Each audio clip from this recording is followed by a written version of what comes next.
pessoal, seja mais uma vez bem-vindo ao Surface Class, o canal de modelagem digital. Eu sou Marcelo Spinetti, gerente de design automotivo e de modelagem 3D. Eu espero que vocês curtam as entrevistas que eu estou repostando. É uma série que eu fiz no Instagram com vários profissionais de design brasileiros que trabalham aqui no Brasil ou no exterior. E trago conhecimento para aqueles que querem transformar a sua carreira, aprender um pouco mais sobre design automotivo, modelagem 3D, engenharia automotiva. Então fiquem ligados nas entrevistas, eu vou publicar uma série aqui para que vocês possam acompanhar desde a primeira entrevista. Então se você pegou um vídeo pela metade, clica lá, eu vou deixar um card aqui para vocês e aí vocês podem acessar todos os vídeos de uma vez. E aí você vai assistindo pouco a pouco, enquanto você trabalha ou está no transporte, você pode acompanhar as entrevistas, tá bom? Se você é novo no canal, clica lá para se inscrever, ajude a gente a aumentar a nossa audiência, clique no sininho para ter mais novidades quando eu publicar mais vídeos e também curta os vídeos. Isso ajuda a propagar os vídeos na nossa audiência e faz o vídeo chegar a mais pessoas. A gente melhora cada vez mais as nossas publicações, tá bom? Se você tiver alguma dúvida ou algum comentário ou sugestão, coloca nos comentários do vídeo. E eu vou respondendo a vocês e a gente vai aprimorando o canal. Você me ajuda a aprimorar o canal e assim ajuda a melhorar a carreira de todos vocês, tá bom? Então tenham um bom proveito, curtam a entrevista e até logo.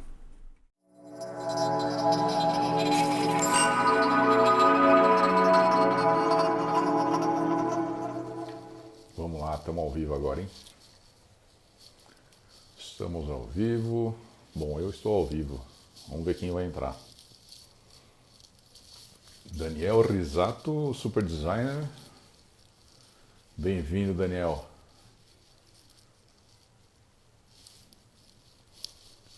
A você, Daniel, que vive aí na Inglaterra. Saúde, hein?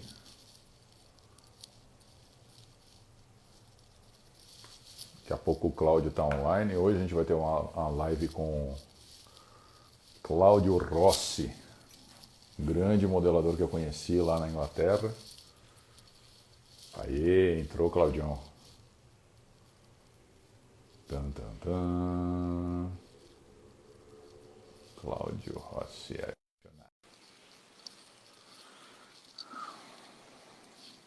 Olha e aí? Fala, meu cara, tudo bem? Tudo bom? Como é que tá? Tudo tranquilo por aqui. Tirando o frio, friaca. Aí vocês estão no calor, né? Aquele calor conhecido. Aí não é tão intenso quanto aqui, né? Verãozão, sol a pino, devia estar o que hoje? Uns 14 graus, tá bom. Já dá pra pôr a camiseta na rua.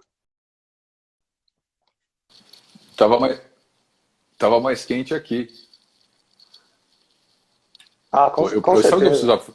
Eu preciso aprender como é que eu faço para bloquear a ligação no meu celular, que vira e mexe dá uma... Eu estou conversando aqui, aí alguém me liga e dá uma pausa, mas eu acho que vai ser a última vez que vai acontecer isso. Eu vou ler o manual do Instagram.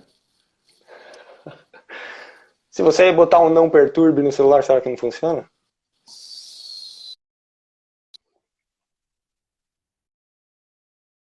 Dá pausa, vamos ver se funciona. Vamos lá. E aí? Tá fazendo... A gente vai esperar um pouquinho o pessoal entrar na live.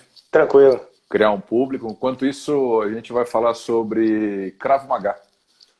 Opa! E aí? Já tá dando aula aí ou não? Não, ainda tá parado. O governo ainda não liberou o contato... Close contact, vamos dizer assim. O contato... o contato em si com as pessoas, né? Esporte Exato. de contato. Vamos dizer que a gente chega bem perto do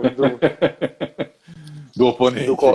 Do colega, vamos dizer, a gente chega muito perto do colega e realmente fica um pouco difícil agora. Mas acho que o plano é voltar em outubro já, então pode ser que já retome. Mas você chegou você estava fazendo alguns exames o ano passado, né? Não sei se você está monitorando ou já é instrutor, como que você está? Então, eu estava dando aula como ainda como assistente, instrutor em formação, mas eu dei aula desde novembro de 2019, não, desde novembro de 18, eu já estava dando aula, então eu dei aula o ano passado inteiro e parte desse ano. Era para eu me graduar em abril, mas foi no meio do lockdown e aí postergou tudo. Tem que aguardar. Então, agora... Eu lembro quando eu estava aí, você já estava sempre auxiliando as aulas, né? Sempre participando. É o cara que tomava porrada do Bartos para ensinar os outros. Eu sou famoso no YouTube, saco de pancada. Mas você aprende umas coisinhas ou outras. Vai bem. Mas, de novo, pode se considerar uma arte marcial, porque a arte marcial vamos dizer que a arte de trabalhar, não é um esporte, mas não deixa de ser uma arte marcial. Uma arte marcial, né? E se você não testa a exaustão e você não se convence que aquilo funciona, não tem porquê. Não tem então, porquê, assim, né? você tem que botar a prova. Se você tiver uma dúvida, não sei não se isso aí funciona. Mas, não, vamos tirar o equipamento de proteção e vamos ver se funciona. Testa, né? Aí, pratica a exaustão. Enfim, exato. Joia. Acho que a gente já está com 5 minutos aí, o pessoal já tá entrando na live. Eu quero dar boa noite, ou bom fim de tarde para todo mundo aí que está nos assistindo. E hoje a gente vai conversar com o Cláudio Rossi. Cláudio, não sei se você pode falar ou não a empresa que você trabalha hoje. Eu anunciei a antiga empresa, né? Mas aí a gente trata dos assuntos que você pode, desde que você saiba aí qual é o limite, tá bom? Se você que não puder falar, você levanta a mão aí, pode falar que pode negar, que não tem problema. O Leor se amarelou tudo na última live, então é tranquilo. O Cláudio, eu já conheci a fama dele aqui no Brasil, mas eu vim trabalhar com ele lá aliás, nem trabalhei, né? Eu vim conhecer você na Inglaterra. O Cláudio trabalhava na Aston Martin e eu trabalhava na Land Rover. Éramos vizinhos, né, muro com muro ali. E sempre ouvi muito bem de você, sempre ouvi muito sobre seu profissionalismo, sua parte profissional. E é uma grande honra poder falar sobre a sua arte aqui, principalmente sabendo um pouco da sua trajetória, né? Você trabalhando na marca que eu gosto, Aston Martin, e ainda na área de motorsports, lá em Milton Keynes, você teve a oportunidade de dar um pitaco nos carrinhos diferenciados lá. Sim. Então, é muito importante para o canal, para a gente trazer esse conhecimento aqui, que o pessoal saiba um pouco da sua carreira, se inspire. Tem muita gente que almeja chegar lá e isso é importante para que, desde os estudantes até os profissionais que estão mudando de área, tenham a sua influência, tenham a sua inspiração, né? E eu queria, para começar, pedir que você contasse um pouquinho da sua carreira e como que você se tornou um modelador de classe A. Sim. Bom, vou começar como que eu caí nesse meio aí. Você não disse, mas hoje eu estou modelando muito pouco, porque eu recebi uma proposta para ser gerente na Geely Design aqui na Inglaterra. Então é um dos estúdios de design globais da Geely. Eles têm Califórnia, Barcelona, Inglaterra e China e um na Alemanha, eu acredito. Para quem não sabe, está acompanhando agora, a Geely, é Geely ou Geely que pronuncia? É Geely mesmo? Geely. A Geely é detentora da Volvo, né? E da Lotus. Volvo, Lotus, Polestar, um monte de empresas, um monte de marcas na China, a Smart, London Taxi, Lynk & Co. É uma holding chinesa bem grande, né? Muito grande, vale a pena dar. Tem um videozinho bem legal, depois eu vou te dar eu te passo se você quiser linkar depois no vídeo de alguma forma, mas é muito legal. A história do cara e como do cara que fundou e como até hoje ele se envolve em todos os projetos da marca. E, que legal. Ele quer ter certeza de que todos os produtos que a marca a marca dele, a Geely, independente de se está sob a bandeira da Volvo, ou Lotus ou qualquer uma outra, tem que estar de acordo, senão vai fazer de novo e vai fazer de novo mesmo. Ele não vai colocar um carro no mercado que não seja 100% perante o que ele espera para aquele determinado segmento daquele determinado carro. Uhum. Então, assim, é uma coisa é muito legal de ver o envolvimento dele hoje na posição que ele está e a preocupação com o produto final. É interessante o engajamento também desses investidores, né? Porque na verdade ele não deixa de ser um investidor, né? O engajamento desses investidores justamente com a marca, para defender a marca, né? Defender o que representa a marca, isso é legal. Sim, sem dúvida. Então, hoje eu tô como gerente do departamento de modelamento na parte de exteriores da Geely Design UK. Então, é um time de 11 pessoas no momento e a gente está indo bem. A gente trabalha para praticamente todas as marcas, com exceção de Volvo e Polestar, que eles estão localizados na Suécia, não tem interferência ainda. Não sei não sei se algum dia a gente vai trabalhar com, mas assim, ou não, o nosso carro definitivo. O nosso estúdio aqui? É isso. Não, todos os estúdios participam de todas as competições, desde sketch, desde a fase de sketch storm e da fase de conceptualização, enfim, onde que essas todos esses os sketches, enfim, e todos os estúdios participam. Então, assim, você vai avançando. E dependendo de para qual marca for, esse desenvolvimento será entregue no final, mas com dependendo de qual empresa, vamos dizer assim, se vai para a China, eles têm uma capacidade X de resolver o problema lá, então a gente de repente passa o projeto antes, ou passa bem avançado, a gente pode passar em fase final, carro pronto, ou ainda nas primeiras fases de conceituação e deixa a industrialização para ser feita lá. Mas é mais ou menos esse esquema. Joia. E você começou como que foi a trajetória até chegar ao gerente? Então, bom, eu saí lá do bairro do Limão, na zona norte de São Paulo, e assim, eu sempre gostei muito de desenhar, desenhava de tudo, mas eu tinha muito pouco contato com engenharia, não sabia, não tinha ideia como fazer um parafuso. Minha mãe é professora, meu pai era administrador de empresas, e enfim, eu gostava de desenhar, só gostava de desenhar, vivia o tempo todo desenhando durante a minha infância. E quando a gente estava, na sétima série, ainda estava na sétima série, a gente quebrou e a minha mãe foi dar aula no colégio para a gente poder continuar estudando lá até a oitava, me formei na oitava e não tinha como continuar curso pago nem nada. Eu falei assim, bom, um amigo nosso que... Na verdade é um santo, o cara é um santo. Esse cara é um dos responsáveis pela minha carreira. Devo 90% do que eu sou hoje, eu acho que eu devo esse cara aí.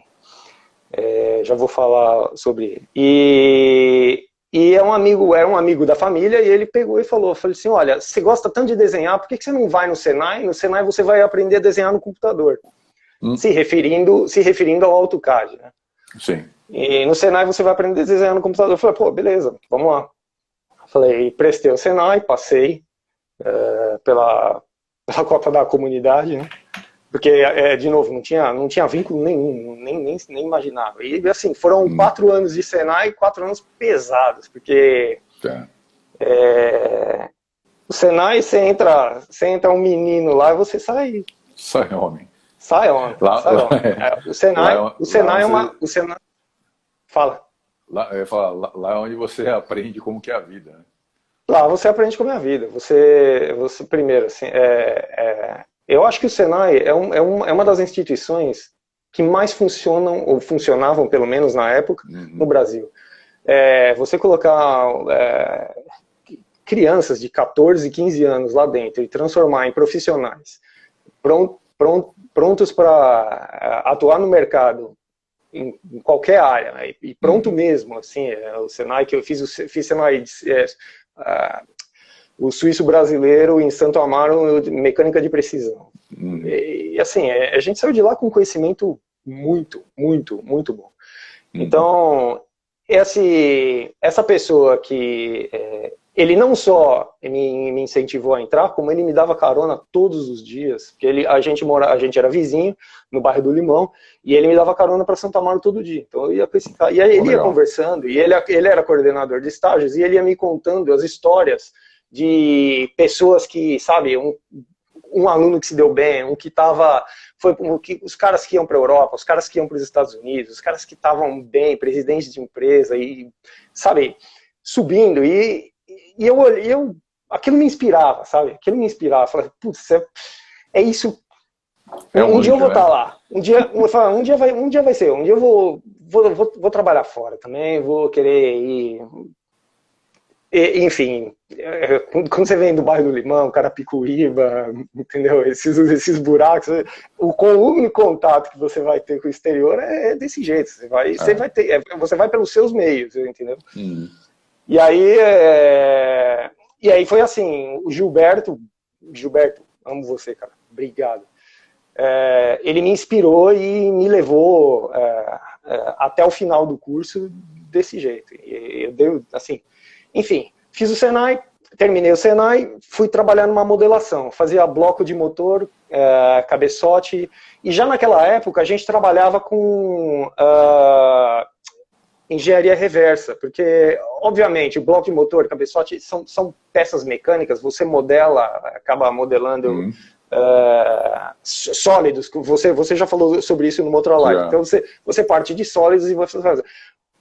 E você vai desenvolvendo e continuando. Porém, a gente trabalhava muito com engenharia reversa. A gente recebia o ferramental pronto e, de repente, era uma renovação de ferramental. Então, a gente tinha que cobrir aquilo com superfície. Então, desde que eu me formei no Senai, logo eu entrei como projetista CAD, usando AutoCAD, e passei para o CATIA, na época o V4, para fazer essa retopologia, superfície, nesses moldes. E assim, é um ferramental complexo, ângulo de saída, linha de divisão. Sim, você pega um desenho com 40 folhas cotadas para você desenhar o bloco. Então, assim, adquiri muito conhecimento nessa empresa em termos de modelamento e ferramental. E aí também era responsável, você fazia superfícies, você era o responsável pelo ferramental e você tinha também que usinar esse ferramental. Então, você era responsável por fazer a programação de usinagem que ia para as máquinas, que ia para as CNCs. Então, você meio que dominava o processo completo. Muito legal. No primeiro ano, eu fiquei sabendo que a FEI ia abrir um curso noturno, porque senão eu não ia estudar, eu não ia fazer faculdade, porque eu trabalhava de período integral. E quando a FEI era a única que tinha mecânica automobilística na época, talvez a Mauá também. Eu não sei se a Mauá é automobilística ou se era outro nome. Não, a Mauá, eu me formei na Mauá. A Mauá era mecânica plena na época. Hoje o que eles têm é design. Eles têm um curso extra de design, mas nunca teve um curso especializado em automotiva como na FEI. Então, e como eu já estava nessa empresa, vamos dizer, autopeças, né? Eu já estava meio que ligado lá e eu já tinha essa coisa, eu sempre gostei de carro. Pra lá, né? Aí eu falei assim, poxa, a FEI, é uma faculdade muito bem conceituada, quer saber? Vou prestar. E prestei a faculdade, passei, aquele negócio é fácil de entrar, difícil de sair. Difícil de sair. E aí eu entrei na primeira turma do noturno da FEI. E foram 6 anos, de segunda a sábado, sem DP. 6 anos era a base do curso. A base do curso, né? Era a base do curso. 6 anos com aula de segunda a sábado. Sim. É meio desumano. Te entendo. Eu estava na mesma condição, te entendo. Mas a gente sabia que dali é parte do processo. Não dá para regar, entendeu? Uma vez que você aceitou o desafio está lá, levar até o final. E beleza, me formei na FEI e nessa empresa já não tinha lugar para um engenheiro. E aí eu, na época, a MSX estava contratando para a Ford Bahia, engenheiro de packaging. E aí falei assim, bom, vamos. Eu e a minha esposa, a gente pegou, resolveu, falou assim, ó, vamos encarar? Vamos encarar. Então, a gente mudou para Bahia, era em 2004, e aí a gente foi trabalhar lá na Ford, da Bahia. Eu comecei como engenheiro de packaging, fiquei 1 ano e um pouquinho lá, e aí sempre em contato com o pessoal do estúdio. Do estúdio. Houve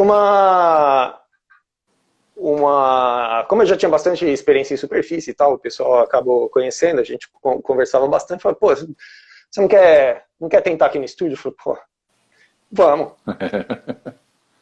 E aí abriu a vaga, eu falei pro meu supervisor na época, eu falei assim, olha, eu quero ir pro estúdio. Abriu a vaga lá, eu quero pular pra lá. Aí o meu gerente falou assim, não, você não pode ir pra lá, você vai fazer superfície, você vai rasgar o seu diploma. Eu falei assim, bom, mas aí você falou a palavra-chave, porque é o meu diploma. Então se eu quiser rasgar o meu diploma, eu vou rasgar o meu diploma. Eu vou lá, eu quero experimentar. Eu não tenho nada a perder. Eu gosto dessa área. É a área, uma parte criativa. Eu estava indo para onde eu sempre quis. Exato. Só para quem está acompanhando, o engenheiro de packaging é o engenheiro responsável por... Me corrige se eu estiver errado, mas é o engenheiro responsável por colocar todas as peças no lugar correto e a ergonomia do veículo, mensurar a ergonomia do veículo, fazer com que tudo seja acessível como uma informação técnica para o estúdio de design, que é o passo seguinte, para onde você foi, poder fazer as modelações já com o que tem que ser no lugar certo, né? Na Ford, por exemplo, você tinha o package, tinham 2 packages, vamos dizer assim. Tinha o package que trabalhava com a engenharia, que era onde eu trabalhava, e tem esse occupant package, que é os caras que vão fazer a parte ergonômica que estava situado dentro do estúdio. Então a gente estava situado fora, na engenharia, então no meu caso, eu era responsável por pegar todas as peças do carro e verificar se tinha montagem. Então, por exemplo, o cara mudou o freio, então eu tinha que pegar tudo que estava em volta do freio e fazer aquela interface, garantir que aquela interface funcionava. Então, assim, eu também, conhecimento monstro que você acaba adquirindo trabalhando com esse tipo de função. Sabe o background de todas as peças, sabe a técnica do carro inteiro, sem ter que desenvolver propriamente a peça. Né? Você vai conhecendo todo o backstage do carro. Exato. Então tem muita... Você acaba adquirindo todo esse know-how que lá na frente, quando você vai criar uma superfície, te dá uma vantagem. Você sabe onde você pode ir, onde você não pode ir. Você fala, poxa, mas e aquela peça? Não está faltando? E alguém uma hora vai chegar e falar, putz, é mesmo. Faltou a peça. Esqueci de te dar aquela peça. Você já tá sempre assim um passo na frente, ou você tem as ferramentas para resolver para prever esse tipo de problema, eventuais problemas. Então, e aí assim, passei por estúdio e na época o Douglas Pinheiro, um monstro do modelamento, a lenda viva. Ele falou, o primeiro comando que ele falou assim, ó, Na época eu tinha instalado o Alias em casa e já tinha dado umas fuçadas. Só que quando eu entrei, eles falaram, não, aqui vai ser o Icing. Vai ser Icing Surf. E não, tudo bem, não tem problema. A gente fala sobre isso depois. CAD é CAD. Na minha opinião. E aí ele falou assim, não, tudo bem, como é que eu faço aqui? Ele falou assim, ó, você starta o programa aqui, e aqui você põe a superfície com 4 pontos em cima do scan, você põe o número de control points que você acha que mais ou menos vai conformar naquela região, começando do mínimo possível, e você vai puxando os control points até acertar com as seções que a gente cortava no Clay. Beleza? Beleza. E me largou. E aí eu fui fazendo, teoria aqui, teoria ali. Não, porque, de novo, eu já tinha experiência, eu sabia o que era superfície, eu não estava aprendendo nada que fosse muito novo. Então o que eu tinha que aprender ali no estúdio? Obviamente, os caminhos do software, o que o software estava fazendo, os conceitos de superfície classe A e os conceitos de curva e o olho para o design que o engenheiro não tem. Não tem. Então, essa é a transição. A transição da engenharia para o design é essa. O maior desafio é você olhar para uma curva e é o Gestalt. Você olhar para uma curva e falar, isso aí tá torto. Não tá legal. Não tá legal. Isso aí eu tenho que melhorar. E, cara, quem nunca passou pela engenharia e mandou proposta para o estúdio? Hoje, dentro do estúdio, quanta proposta de peça que a gente recebe que os caras falam, ó, tá belezinha, só você aprovar. Falei, não, filho, a gente vai começar de novo. Obrigado, mas a gente vai começar de novo, porque é louvável a disposição da pessoa em ajudar, em começar o trabalho para a gente, mas realmente o engenheiro não enxerga, não tem. Exato. É difícil, muito difícil. Eu abordei isso em acho que não sei se foi na última ou na penúltima live também, que é o motivo pelo qual a classe A tem mais engenheiro do que designer, né? É justamente porque vem do background, quer dizer, você já conhece o carro, você está numa fase onde você tem que desenhar o carro viável, né? Não é mais conceito. Então você já tem o background, que é o que você falou agora, você já conhece as peças básicas e se tiver faltando alguma coisa você já vai saber. E o segundo ponto, que é a percepção do engenheiro, que é quando você muda uma curva de lugar, às vezes a peça pede que a curva suba um pouco mais e só essa aproximação com uma linha de cima já te dá uma percepção totalmente diferente, né? Que é a Gestalt que você falou. Então eu falo, pessoal, compra um livro de Gestalt, lê, deixa na cabeceira, toda vez que tiver dúvida, lê. Porque isso vai ser a base para todo modelador.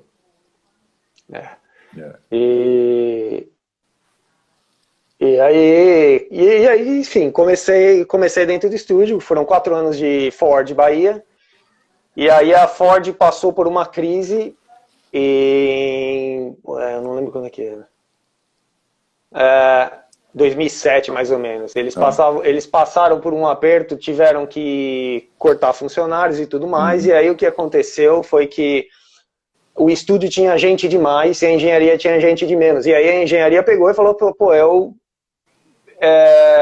quero alguns caras de volta. E aí tem alguns caras que estão aqui na live que estavam nesse grupinho. Fernando Leite. E aí assim, a engenheira falou assim, não, tudo bem, então me dá de volta o Cloud, me dá de volta meia dúzia ali e a gente e eles ficam temporariamente aqui. Só que uma vez que eu estava no estúdio, eu não queria mais sair. E coincidentemente, nessa época, a PSA estava vindo para o Brasil, foi em 2007. E aí eu fiz uma entrevista, o Fernando Leite também, a gente começou praticamente na mesma época lá, e a gente foi para São Paulo. Bom, voltei para casa. Voltou para casa na área que você quer. Voltei para casa na área que eu queria, com um contrato bom na época. Eles estavam começando no Brasil, em São Paulo, na Berrini. Foi bem legal, foi uma época bem legal. E a gente montou um grupo, o Frederico Laguna, que era o gerente na época, montou um excelente grupo lá. O grande Fred. Conheci o Fred na Mercedes, eu conheci ele. Ele era Mercedes, passou um tempo na Alemanha, depois deve ter ido lá para São Bernardo, né? E aí eu fiquei lá uns 2 ou 3 anos. E aí eu fiz entrevista numa empresa de super esportivos de luxo chamada Aston Martin. Puta isso em 2008. E aí, em 2008, eles fiz as entrevistas, passei e tal, ok, pode começar. Quando você pode começar? Eu falei assim, depende, quanto tempo demora para sair o visto? Aí os caras, que visto? Aí eu falei assim, não, aí... falei assim, não, visto de trabalho, porque eu tô no Brasil. Faz 2 meses que a gente tá conversando, você não sabe, eu imaginei que você tivesse pelo menos lido meu currículo, ou enfim, não, a gente não pode dar visto de trabalho. Puta, assim, não podia. E até hoje não dá. O que aconteceu, o desenrolar foi que foi meio que um balde de água fria. Eu falei, eu acho que está na hora de tentar alguma coisa fora do Brasil. Uhum. E nessa época a Ford na Austrália estava contratando e estava com o programa global da Ranger. Tinha vários brasileiros lá. Douglas Pinheiro estava lá, Pedro Guarinon estava lá. Estava lá. E continua lá. E continua lá, Pedrão, manja pouco. E aí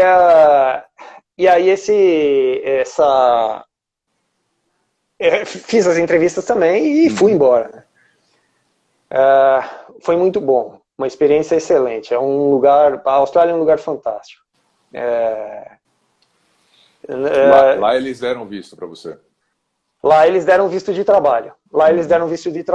Aliás, esse foi o problema. Porque no final de 2009, no final de 2008, 2009, deu a crise nos Estados Unidos. Brava. E aí as empresas americanas, aliás, quase todas as empresas ao redor do mundo, elas trouxeram de volta o trabalho para suas matrizes. Para a base, né? Para a base. Elas iam sacrificar os estúdios satélites, né? Brasil, Austrália. Então foi naquela época que eles começaram a puxar o trabalho enfim. Aí é o quintal deles, eles estão cuidando deles lá. Não tem muito o que falar. E aí eles me ofereceram, depois de sair muita gente, eles me ofereceram um contrato mensal de trabalho. Mas o problema do contrato mensal é que assim, eu estava com a minha família, filho, e caso encerrasse o contrato, eu tinha 28 dias para deixar a Austrália. Puta, uma correria tremenda. E aí quando você tem criança, aí tinha carro, tinha aluguel, tinha um monte de coisa que você, sabe, não é da noite pro dia que você tira, e 28 dias, assim, falou assim, cara, eu é capaz de eu perder bastante dinheiro. Na época, dei uma ligada pro Fred, a vaga tava lá ainda, portas abertas, isso é muito importante. Muito importante, né, cara? Isso é muito importante, a gente vai deixar a porta aberta. Vamos falar no final sobre dicas pro pessoal, porta aberta. Você faz um trabalho, você é um profissional comprometido, você faz um trabalho decente, você entra e sai da empresa pela porta da frente quantas vezes forem necessárias, entendeu?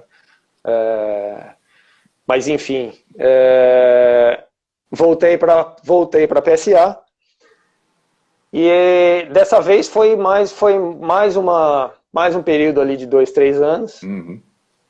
E aí, nesse meio tempo, saiu a minha cidadania portuguesa. A minha avó e a minha mãe são portuguesas e eu só tive que fazer o processo da sequência bem fácil. E aí, eu já tinha cidadania europeia, eu poderia trabalhar em qualquer país da Europa. Qualquer país da Europa, e aí eles que te chamaram de novo ou você que buscou a Aston Martin? Não, então... Era uma sexta-feira, eu vi uma postagem no LinkedIn do gerente da área de modelamento na época, com vaga para Alias, no estúdio de design da Aston Martin. E aí eu falei assim, puxa, olha, pena que é Alias. Falei assim, mas quer saber, deixa eu mandar uma... outra coisa. nessa época, eu decidi que eu precisava falar alias, vamos dizer assim, que eu já falava Aysen, vou dizer que eu dominava o Aysen, e o alias e o Aysen, eles iam englobar ali 90% das montadoras em termos de campo de trabalho. Eu falei assim, cara, eu domino um, eu preciso dominar esse outro. Eu preciso falar essa outra língua. E na época, eu fui fazer uma entrevista na GM. Eu estava disposto a aprender. Só que o salário que os caras me ofereceram como aprendiz não pagava... Cara, pagava meu aluguel e me sobrava R$500. Era um salário ridículo. Aí eu peguei e falei assim, cara, mas olha a experiência que eu já acumulei. Eles sabe? desconsideram totalmente, né? Não, desconsideraram. Eu falei assim, pô, obrigado pela conversa, mas eu tenho um filho, eu tenho uma boca em casa para alimentar, e fora a minha. Então eu falei assim, não vai dar. E nessa época, então surgiu essa vaga na Aston Martin. Eu falei assim, olha, mandei um e-mail direto pro cara e falei assim, olha, eu trabalho com Aysen, serve? E o cara falou, serve, a gente tem Aysen também. Uma pergunta que o Gliorsi falou, era o Neil que estava lá na época? Era o Neil que estava fazendo, Lloyd. Neil Sherlock. Era ele que estava fazendo era ele que era o gerente na época que estava fazendo a contratação. E aí eu peguei, ele me ligou, eu mandei o e-mail, ele falou assim, pode ser Aysen. Porém, o estúdio da Aston Martin vai eliminar o Aysen Surf aqui, todo mundo vai ter que migrar para eles. Você tem algum problema? Eu falei, nenhum, maravilha. Falei assim, era o que eu queria, e eu ia estar dentro da Aston Martin, que convenhamos,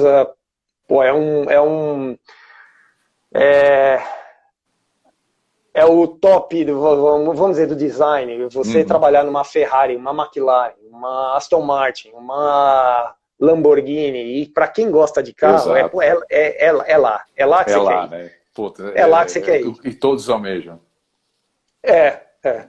Então, assim, então ele falou, pode ser, só que você vai ter que migrar, tudo bem? Eu falei, tudo bem. Então ele falou, me manda o currículo até segunda-feira, porque segunda-feira eu fecho a vaga.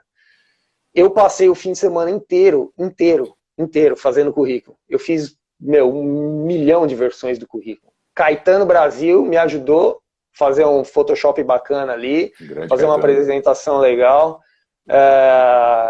E um grande amigo meu também de infância, Rodrigo Durval, me ajudou a deixar o inglês zerado, que tem essa também, né? O inglês, o texto tinha que estar bom. Eu fiquei, sem brincadeira, sem dormir o fim de semana inteiro em cima daquilo, ajustando aquilo. Eu falei assim, não,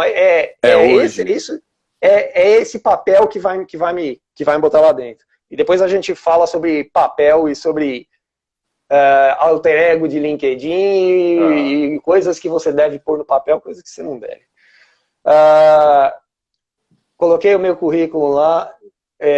Eu varei o domingo para segunda-feira eu tinha que estar na PSA, eram 7 horas da manhã, eu dei o enter no e-mail, mandando para o Neil, com o meu currículo atachado, e fui tomar banho.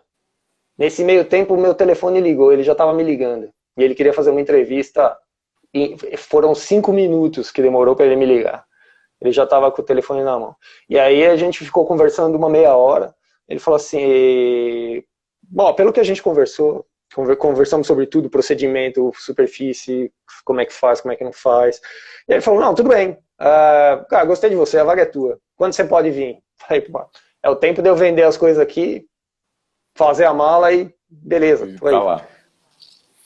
E aí a gente vendeu tudo que tinha, a gente vendeu os garfos, os copos pela unidade. A gente só trouxe a roupa do corpo, não deixei nada no Brasil. Caraca. Nada, absolutamente nada. E a gente veio apostando tudo, praticamente. Muito cuidado com com essa manobra. Podia ter dado muito errado, principalmente quando você está carregando família.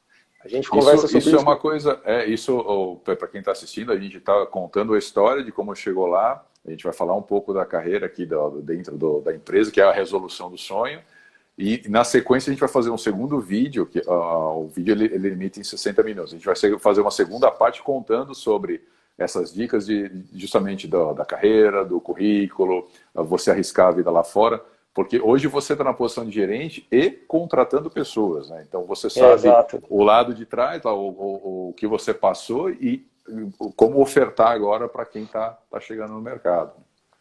Exatamente. Então, e aí comecei a minha jornada na Aston Martin. Foram 6 anos e pouquinho. E trabalhei em mais de 27 projetos. Caraca. 27 carros diferentes em 6 anos. O ritmo é insano. Porque eles têm muitos projetos especiais, né?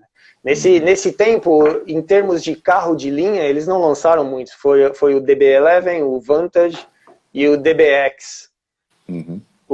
E o DBS, os carros de linha. 4 carros de linha que eles lançaram, e o resto foram todos projetos especiais. Legal.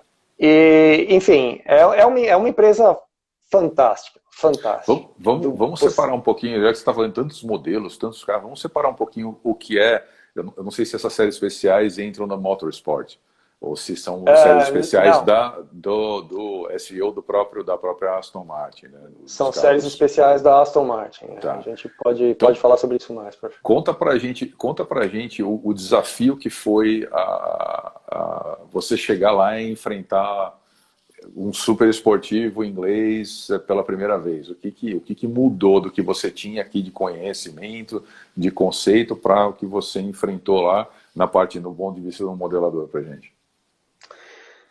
Então, aí, assim, quando eu cheguei na Aston Martin, obviamente, você entra no departamento e lá eles não têm uma separação interior-exterior, classe A, era tudo junto, enquanto eu estava lá. E assim, eu cheguei para fazer o que tivesse que ser feito. Eu tinha experiência em exterior e interior, então o que viesse estava bom. A primeira peça que eu peguei na primeira semana foi um rocker, que é o... Como é que chama em português isso? O seal do carro, embaixo da porta, a caixa de ar. Caixa de ar? Não é caixa de roda ali. Caixa de ar. Eu me acostumei tanto com rocker também que eu não lembro o termo agora em português.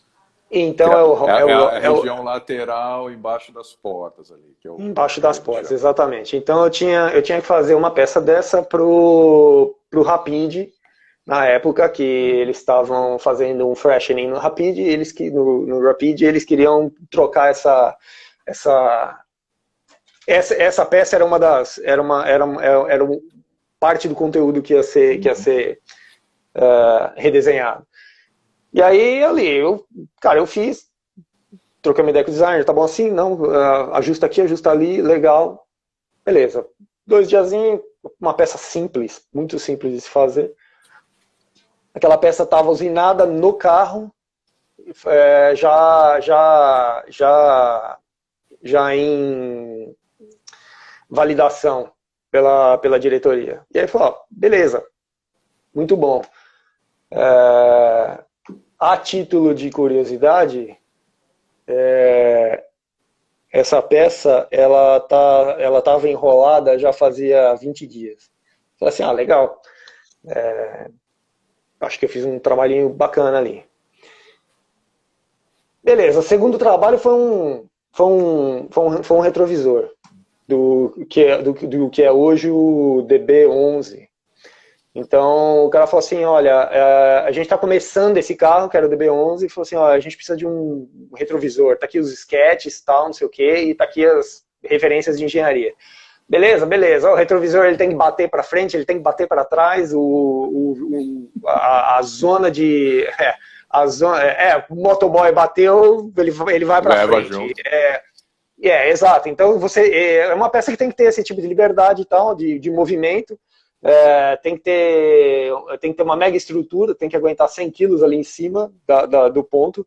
E, bom, aí tem a aerodinâmica, você tem que colocar câmera, você tem que colocar indicador, você tem que colocar 1 milhão de peças lá dentro. É uma peça extremamente complexa, em termos de packaging, funcionalidade e tudo mais. E aí, ali em cima, você ainda tem que colocar classe A. Então, eu fiz o primeiro conceito ali, e aí os caras falaram, legal, vamos usinar. Fecha isso daí que a gente vai fazer um modelinho, vai imprimir isso daí. Imprimir em STL. Em estereolitografia, a gente vai imprimir isso daí. Beleza. Eu fechei os volumes, coloquei os pontos de pivotamento, coloquei os pontos em todos os ângulos. Puta, eu fiz um esqueminha. O espelho rotacionava em todas as posições que ele tinha que rotacionar e tudo mais, tudo com um pivôzinho lá dentro, todas as peças impressas. E eu dei para os caras esse esquema aí. Quando o gerente foi buscar o negócio foi buscar o retrovisor, as peças que compunham o retrovisor e tinha também a coluna, a porta e o fender. Tudo impresso junto.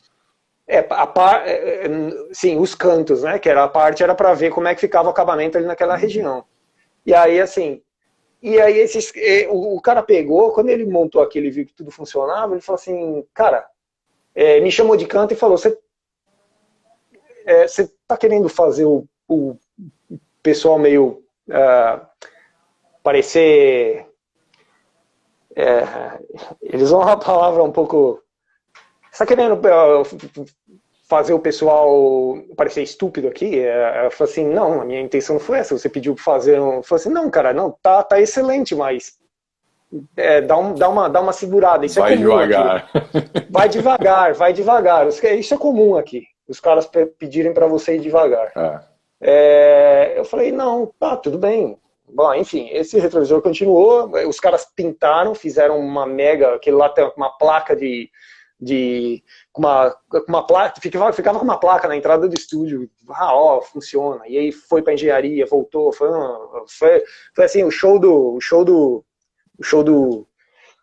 da época lá foi, de agora em diante a gente vai fazer assim, e, legal. Ali começaram as mudanças. Ali começou assim, sabe, de novo, era um cara da engenharia que estava lá, e aqui é diferente, a maioria dos caras que trabalham no estúdio, eles vêm do design, eles não têm conhecimento de engenharia, eles estão do outro lado, é o que você falou. O ritmo é diferente justamente por causa disso, né? Ele não tem o conhecimento, ele sempre tem que esperar a informação para depois reagir, espera a informação e reage, né? Exato, precisa ser um pouco bottle feed, doses homeopáticas de informação, mais ou menos. Lógico, não é todo mundo, mas depende do interesse da pessoa. Trabalhei com profissionais excelentes, e eu trabalhei com profissionais que... Nós trabalhamos com profissionais, até mesmo pela quantidade de vagas que de repente uma empresa tem, não a Aston Martin, porque ela é uma empresa pequena e enxuta, e ela precisa de um pouco mais eficiência do que uma empresa que tem 200 cadeiras que você pode se dar o luxo de ter cara no canto sem fazer nada. Algumas empresas, essas empresas mais inchadas, você até se perde, as peças se perdem lá dentro. A pessoa às vezes não resolve, a outra que pega, é um problema mesmo. Então, e aí assim, aí foi, cara. E aí, assim, a engenharia a Aston Martin sempre teve engenheiros, principalmente os engenheiros de packaging, muito bons. E eles davam um suporte muito legal em termos de vir com todos os requerimentos e tudo que precisava para você realizar o seu trabalho, e a engenharia também estava perto, é uma coisa que, sabe, não tinha muita burocracia. Precisa falar com o cara, vai na mesa do cara e fala, e enfim. É direto lá.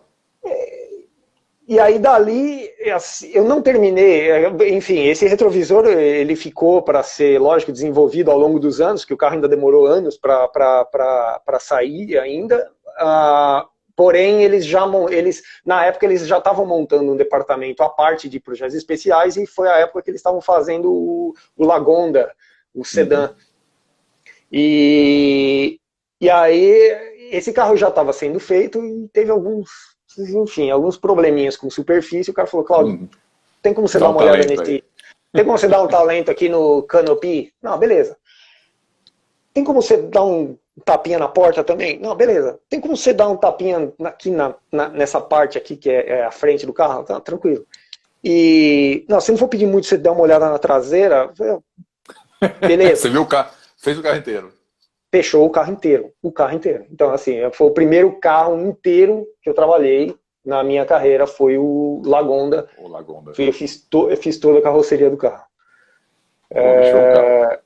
Foi muito legal. E assim, o produto da Aston Martin é... Daí para motorsport, como que você migrou? Como que foi a trajetória? Bom, aí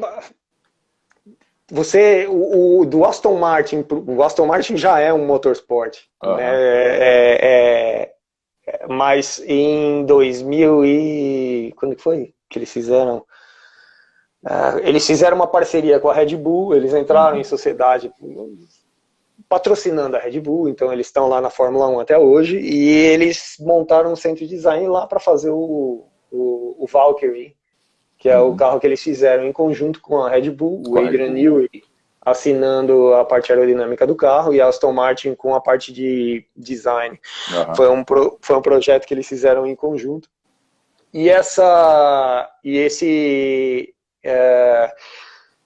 esse carro estava sendo feito lá em Milton Keynes, no escritório da Red Bull na época. E aí eu fui para lá e aí eu trabalhei na parte de carroceria toda a carroceria que eles chamam o Pebble, a bolha do carro, vamos dizer assim. A parte de carroceria.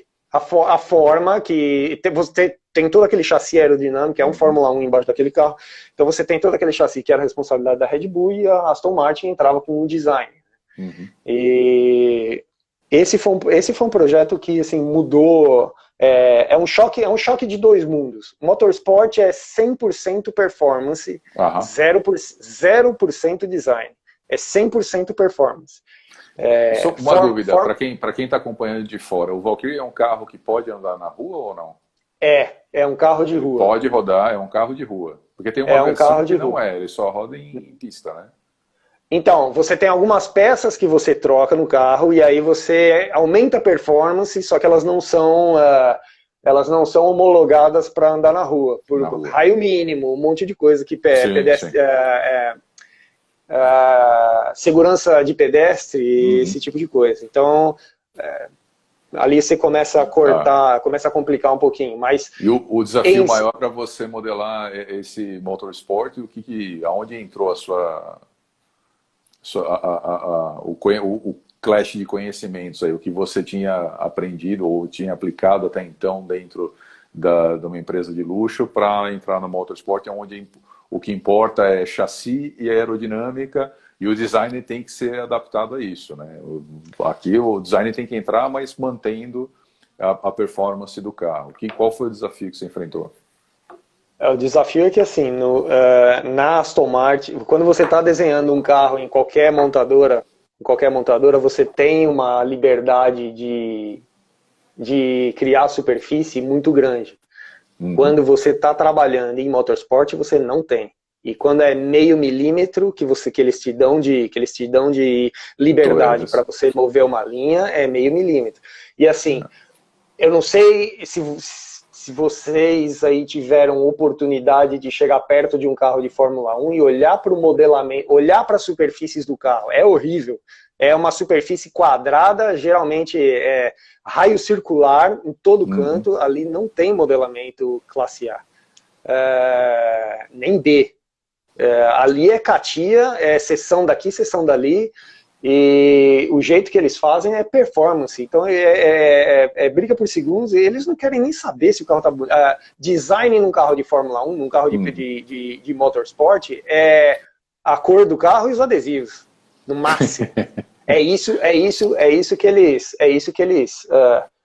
consideram design. E em cima disso também em cima disso, não só a performance do carro, mas a performance no tempo de execução, né? Porque é muito rápido para você implementar isso daí, tem que ser uma modelação muito rápida, né? Assim, a Fórmula 1 não para, é dia e noite, a Fórmula 1 não para, de uma corrida para outra, às vezes o carro é uma frente nova, é uma traseira nova, enfim, o pessoal não para e são inúmeras simulações em túnel de vento e simulação matemática também para que eles validem essas modificações. Então, modelos, são muitas simulações, realmente é alucinante. E assim, eu acho que o desafio não foi na parte de modelamento, foi a parte do design em si. Nós, na parte do time de modelamento, junto com os designers, brigando com a engenharia da Red Bull para ter liberdades que eles não queriam. Então, assim, tinham pontos que eram em termos de performance aerodinâmica não eram bons, mas era a cara para ter o DNA da Aston Martin, tinha que ter determinada linha que, enfim. Então, outra coisa era o que eu estava falando sobre raio circular e tudo mais. Então, a gente recebeu um chassi da Red Bull que a Aston Martin, obviamente, tinha interesse em fazer aquilo mais agradável aos olhos possível. Então, assim, a gente tinha muito pouco para desviar naquele momento em termos de posição de superfície. E essa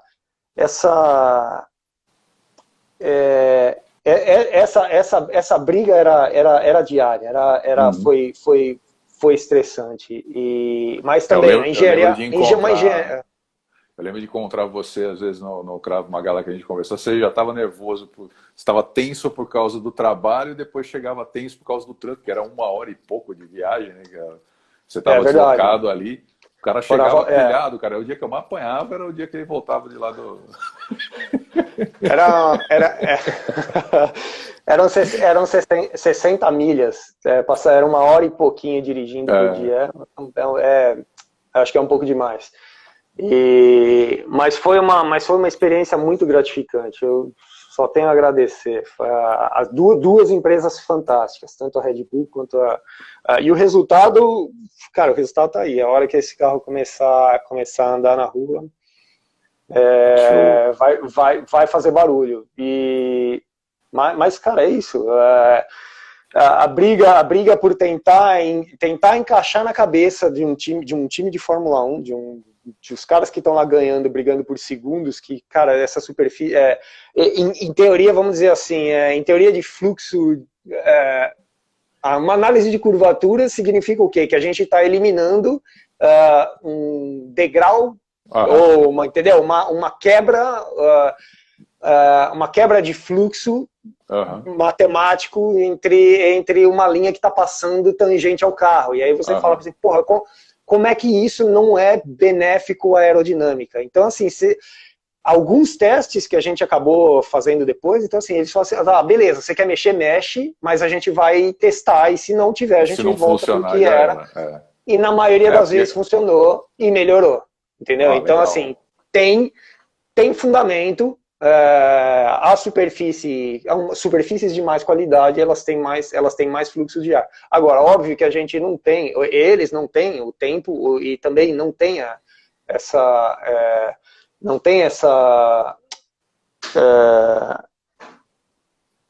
esse modo de trabalhar, de trabalhar com superfície classe A e de trabalhar com modelamento. O que poderia ter sido feito até com, sei lá, modelamento poligonal, alguma coisa do tipo, que você tem um pouco mais de dinamicidade para trabalhar essa área. Ter essa quantidade de propostas no ritmo que eles querem. Inclusive, poligonal é uma coisa que eu vou te perguntar, mas para quem está acompanhando aqui a gente está chegando perto de 1 hora de live e a gente vai cortar a nossa transmissão e a gente vai retomar a transmissão para falar um pouco da poligonal, né, em cima do que você estava me contando agora, e também a gente vai falar sobre carreira, contratação, como você fazer de forma correta o seu currículo, como você se apresentar no LinkedIn e tudo mais, justamente em cima da sua experiência, e tanto no background de como você se apresentou para trabalhar fora do Brasil, e agora como um gerente que você está contratando pessoas, você está montando um time, e você tem agora um ponto de vista do outro lado, né, de quem tá contratando. Só quero fazer uma pergunta antes, que me mandaram aqui, vai aparecer para você, se tem alguma literatura que trate sobre o design no mundo motorsport. Essa é uma coisa que talvez você possa responder para a gente.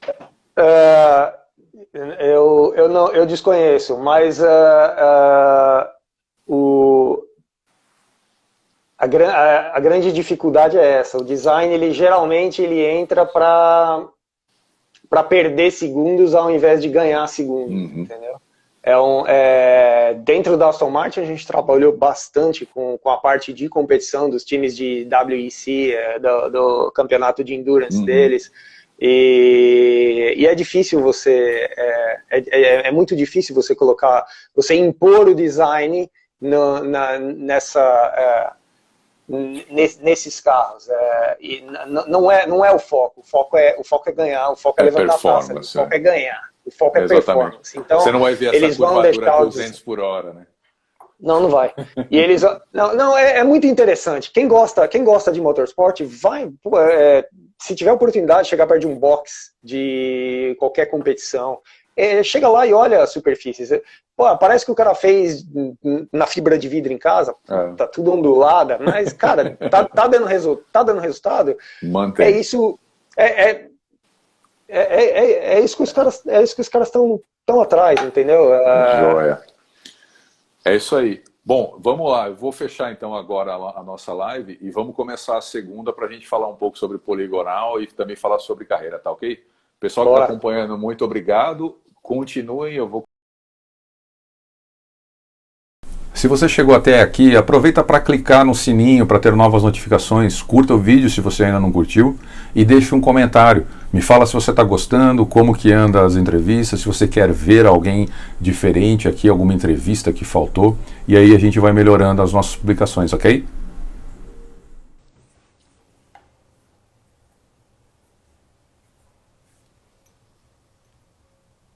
Muito bem, vamos começar a segunda parte, transmitindo ao vivo para o pessoal. Sejam bem-vindos de volta. Aqui é assim, quando o negócio começa a ficar bom, normalmente está acabando o tempo, a gente tem que fazer uma segunda parte. Hein? Ó o Flutter. Agora eu vi o Flutter aí. Fala, Flutter, beleza?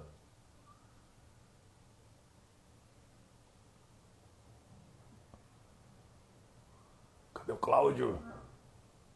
Volta, Cláudio. Fernando Leite.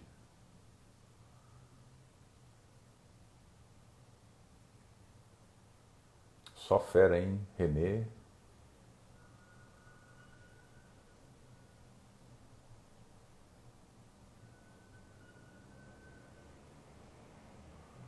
Vamos lá. Voltou todo mundo, só o Claudião. O Claudião acho que foi no banheiro. Deve estar voltando aí.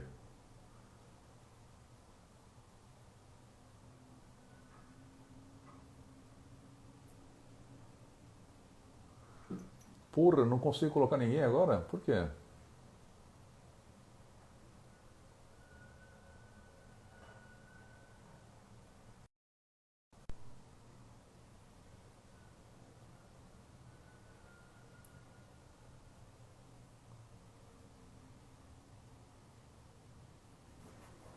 Ó, o Cláudio tá aí.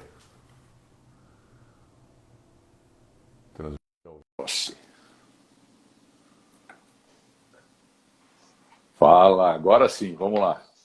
Bora. Cada dia eu aprendo uma coisa nova aqui, velho. Eu não tava conseguindo incluir você. Aí descobri que tem outro meio de incluir você aqui. Vamos lá.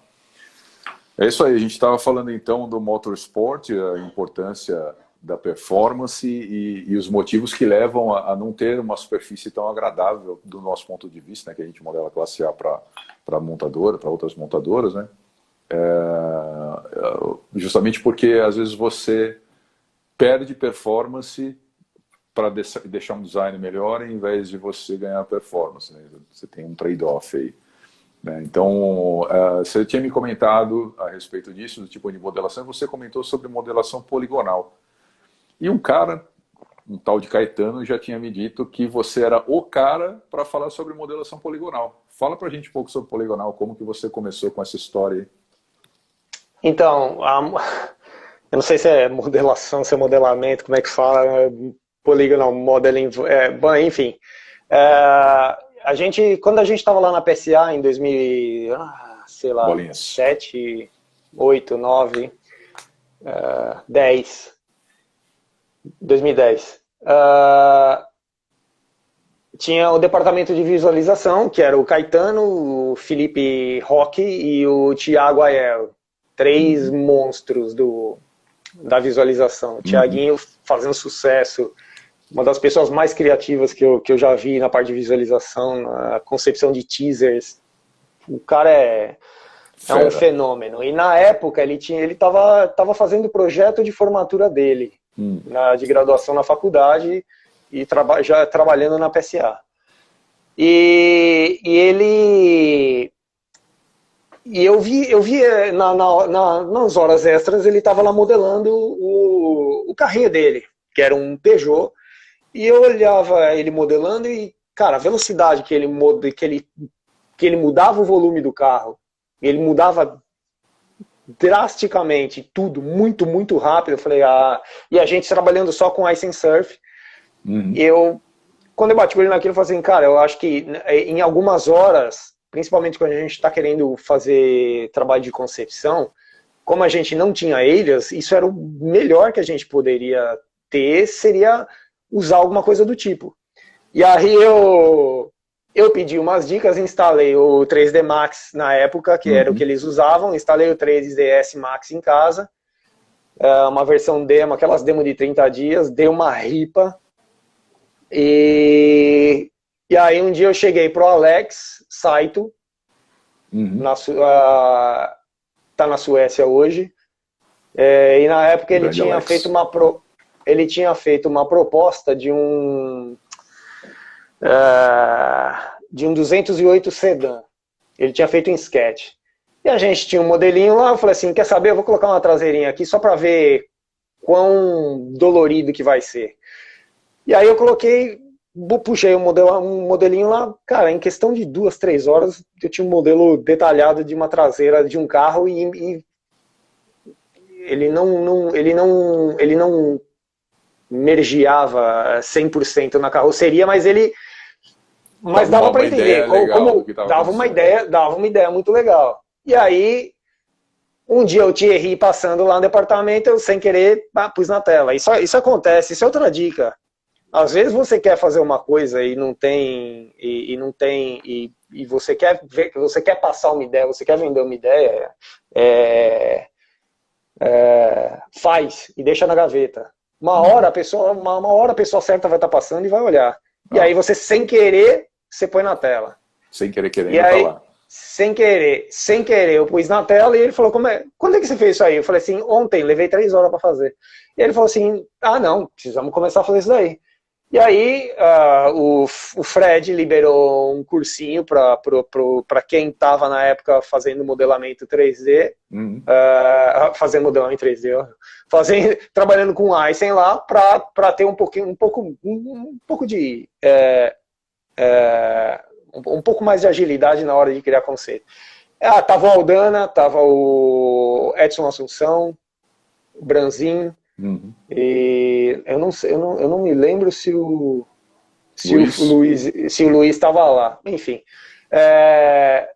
nós fizemos o curso e a gente começou a fazer, sabe, uma propostinha rápida aqui, uma propostinha rápida ali. Foi na época que o Arthur entrou. O Arthur quem? Que eu não... um tal de Arthur Martins, se eu não me engano. Sei lá também. Nem sei onde anda. Fazendo sucesso numa montadora na Califórnia. Aí, Arthur, tá feito o jabá aí. Coincidentemente, a minha empresa atual estava procurando uns caras de calibre para trazer nessa área, E Arthur, você é conhecido pra caramba, viu? Os meus diretores, eles já te conheciam, falaram assim, cara, tem esse cara aqui, ó, mas tirar o bichão da Califórnia para vir aqui para Coventry, eu não sei. Não vai dar certo. Não sei se vai rolar. Fica a dica aí. Você trocaria 360 dias de sol por 360 dias de chuva? É mais ou menos isso. Não. Tá exagerando. 350 de chuva. 350. E aí foi... E aí começou. Assim, entrou esse esquema aí. Quando eu saí de lá para vir para Aston,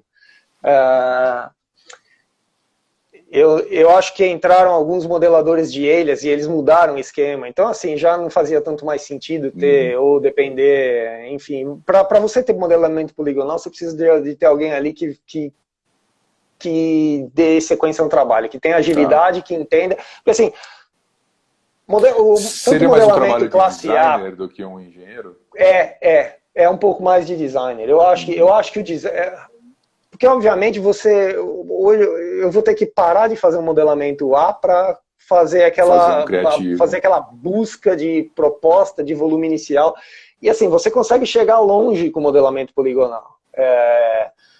Lógico, você não tem muito controle, mas quando você entende o resultado, quando você sabe onde você quer chegar em termos de tratamento, porque os control points no modelamento poligonal, eles têm a mesma,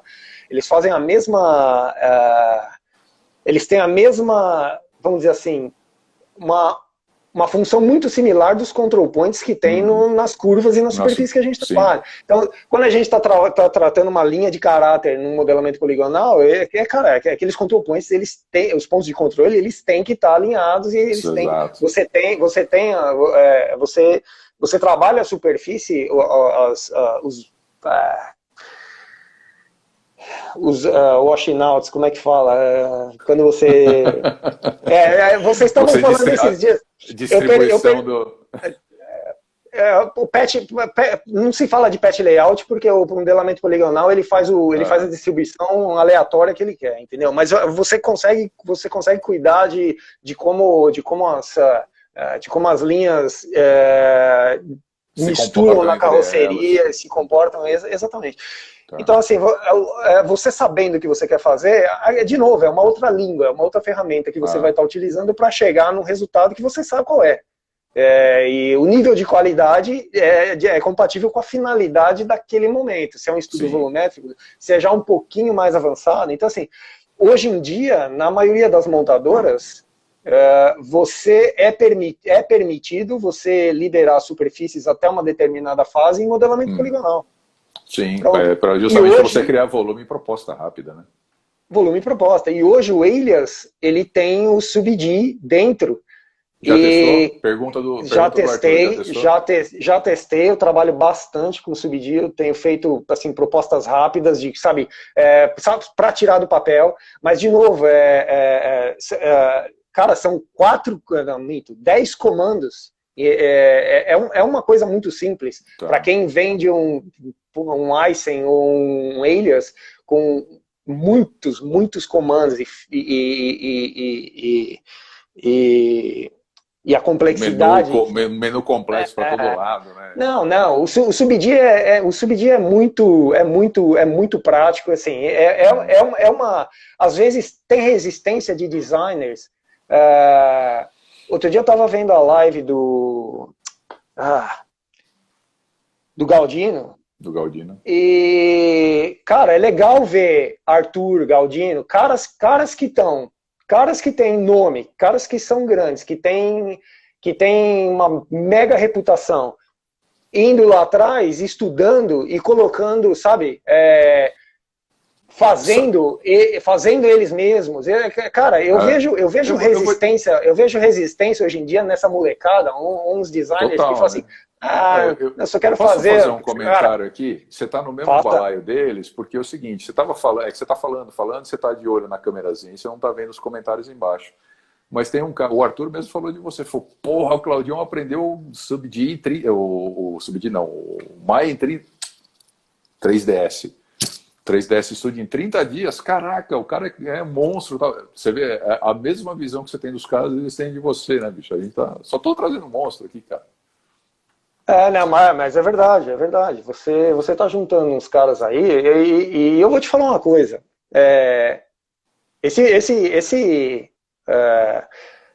Mais pra frente a gente conversa sobre comportamento e assim, comprometimento, profissionalismo e tudo mais. Um tempo atrás, esse gerente que o Neil Sherlock, que o Gliorsi estava comentando, Gliorsi falou. Ele tentou me levar para Jaguar, ele tentava me levar para Jaguar toda semana. E teve uma época que estava trabalhando o Felipe Montera, que é outro monstro, Felipe Gliorsi, Douglas Pinheiro, e aí ele falou assim, pô, sabe o que você precisava? Você precisava vir para cá para a gente fazer um time de brasileiro. Assim, tá, e você faz o quê? Porque ele era o gerente, é lógico, ele quer resultado, ele quer um time embaixo dele que entregue, né? Que entregue. E eu falei, legal,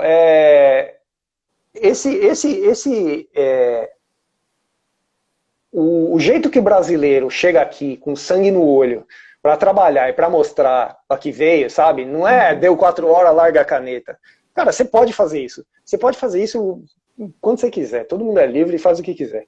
Agora, cara, pô, deu 4 horas. Putz, será que não dá? Pô, cara, vou fechar esse cantinho aqui. Mais uma hora eu resolvo isso, né? Mais uma hora você resolve. Mesmo que seja de graça.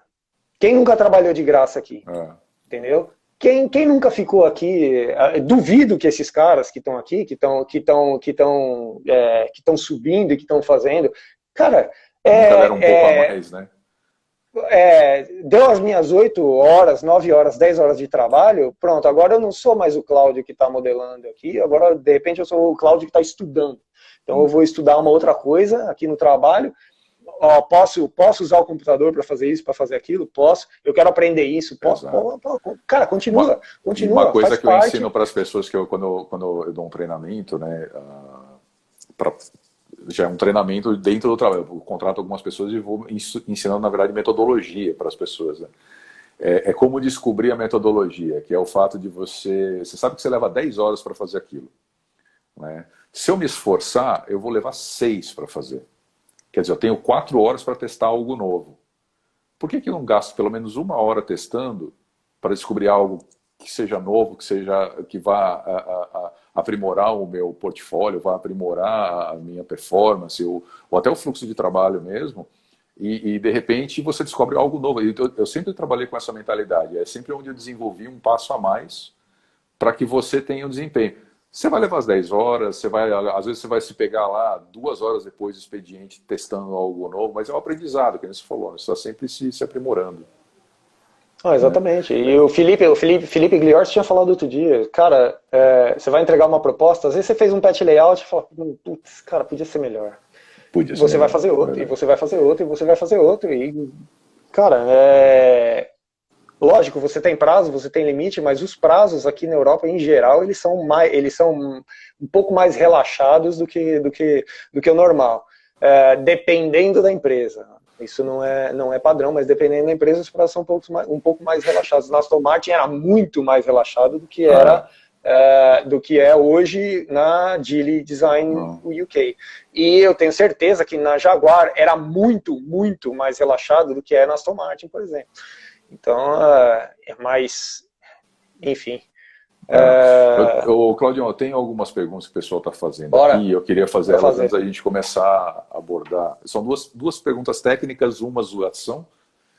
E antes da gente começar a última parte, que é falar um pouco da carreira, né? O que você quer abordar sobre como se preparar e como se mostrar no LinkedIn ou no currículo para a gente conseguir uma vaga ou realmente atingir o sonho que a gente almeja, né?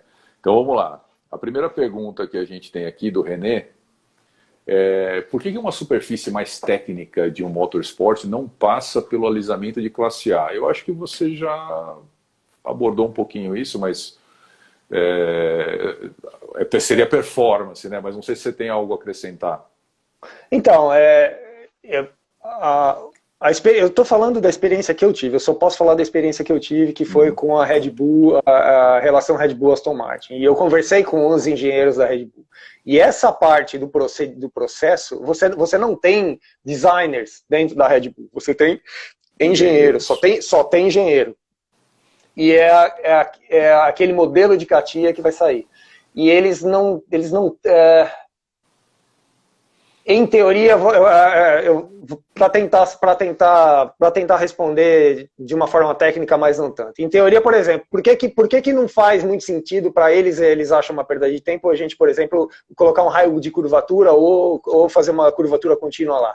Porque o ar que está em contato com a carroceria do carro, mesmo que o carro esteja 300 por hora, o ar a partícula de ar que está colada na carroceria está parada.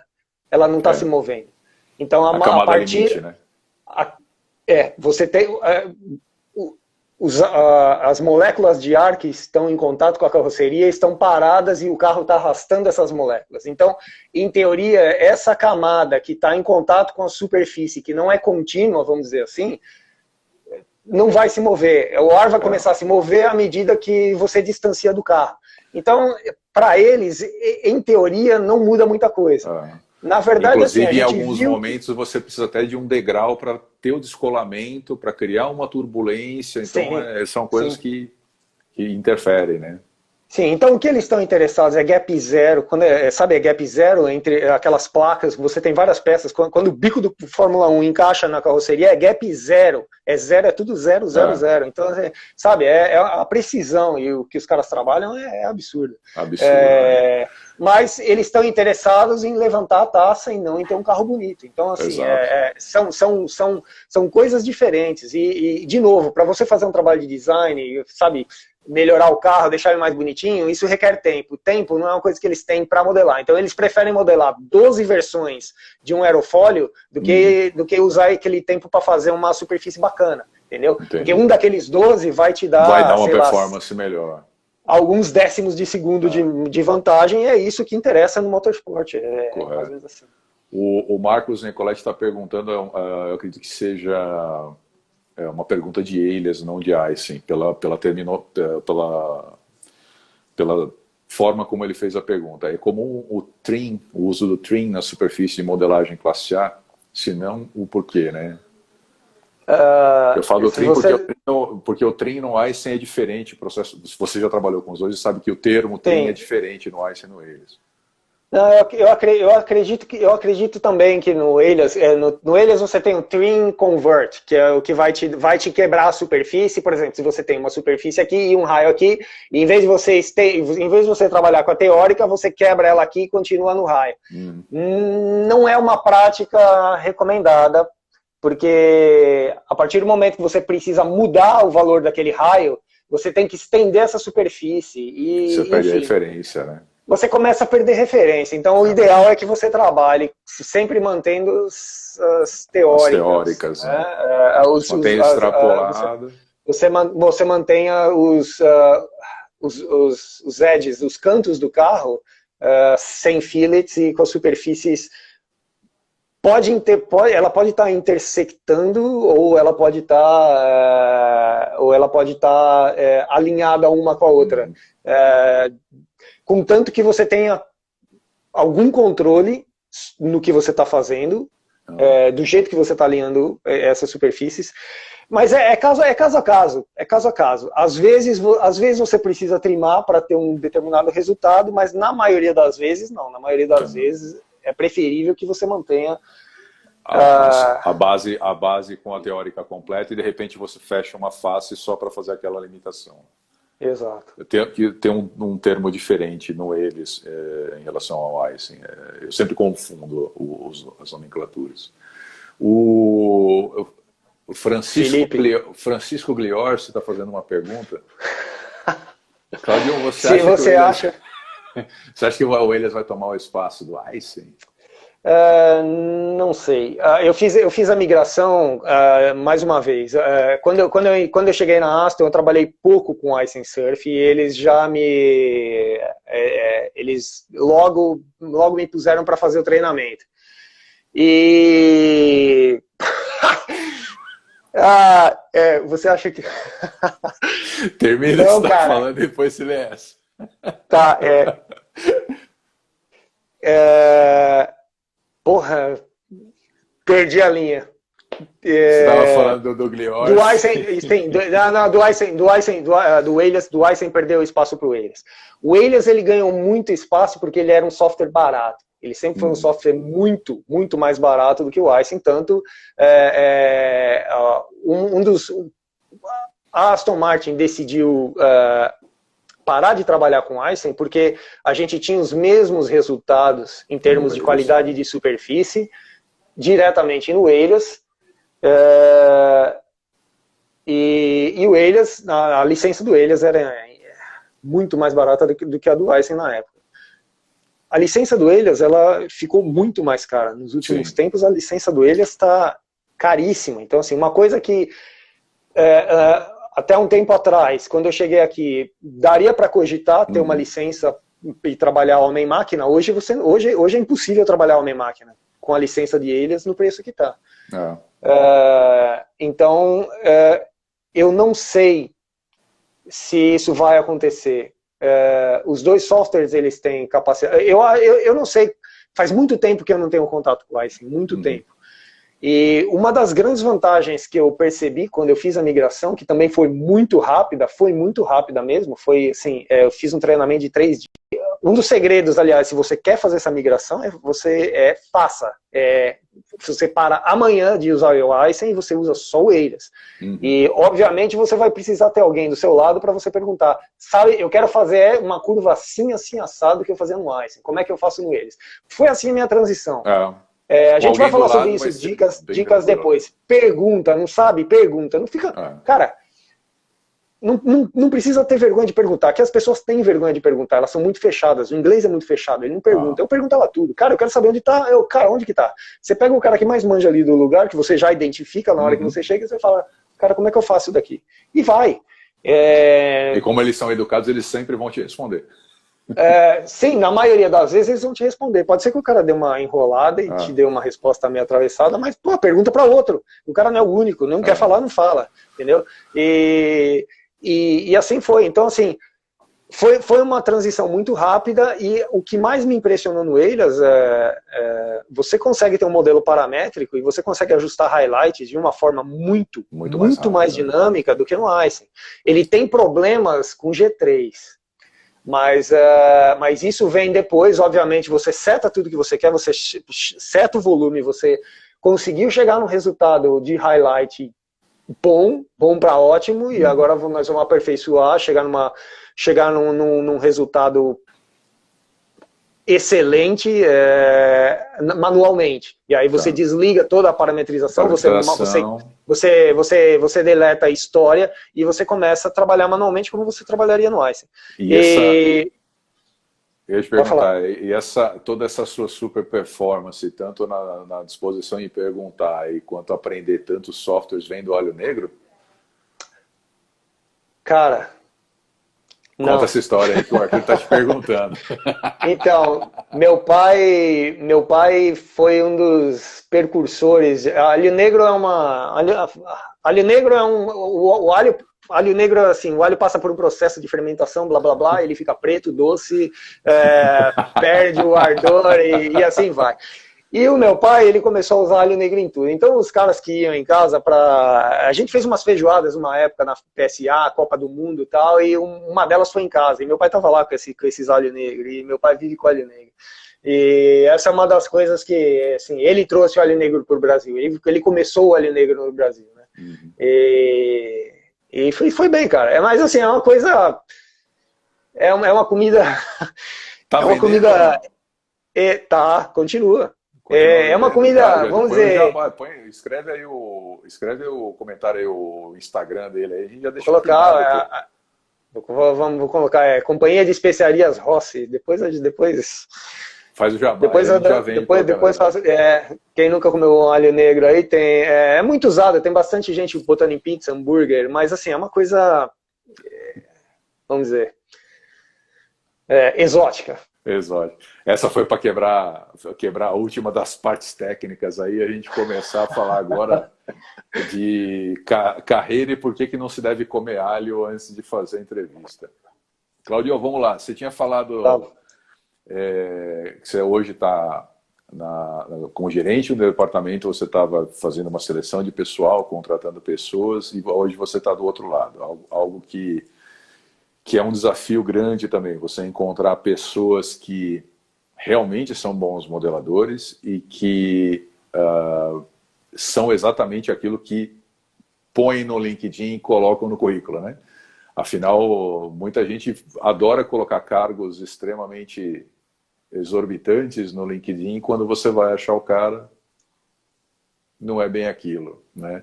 Ou ao contrário, o cara é um puta no modelador, mas ele não sabe, é um puta profissional, mas ele não sabe fazer seu marketing pessoal para atingir o sonho, né? Como que você dá a dica para o pessoal se preparar para isso, para se apresentar no exterior, para uma vaga e conseguir atingir o sonho? Bom, então, trabalhar no exterior é uma coisa, comprometimento profissional é outra completamente diferente. O Arthur já tocou nesse assunto, o Gliorsi já tocou nesse assunto. O principal para você querer sair do Brasil é, primeiro, você tem que falar a língua do lugar. Você tem que falar a língua do lugar. Se você vai para a Alemanha, você tem que falar alemão. Se você vai para a China, é muito bom que você aprenda a falar um básico de chinês. Né? Se você vai para a Inglaterra ou para os Estados Unidos, cara, você tem que falar inglês. Você tem que falar inglês em qualquer lugar.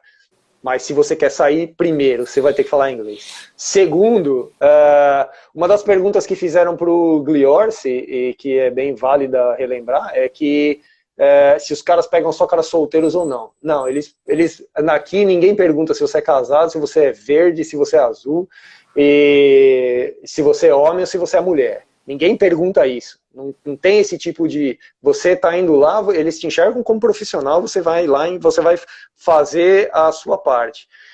O problema de você se mudar com família e tudo mais é que se você for vir num contrato de trabalho com filhos e tudo mais, esse contrato ele pode acabar a qualquer momento, entendeu? Então, assim, o que eu fiz de vender tudo foi um risco muito grande. E meses depois, um ano depois que eu cheguei, e quando eu perguntei para o Neil como é que... Eu falei assim, cara, você me contratou sem fazer um teste, entendeu? A gente fez uma conversa por telefone, mas eu podia ser tudo aquilo que a gente conversou e o que tinha no meu LinkedIn, que LinkedIn e papel aceita qualquer coisa, entendeu? Não tem selo de autenticidade e não tem... o que está escrito ali não está garantido, não é garantido que a pessoa faça. Né? Então, assim, fala assim, cara, eu podia ser, cara, outro Zé Ruela que, sabe, não... Eu falo assim, eu ia te mandar embora na mesma velocidade com a qual eu te contratei. Essa foi a resposta. Então, assim, tem dois lados aí. Eu achei um pouco de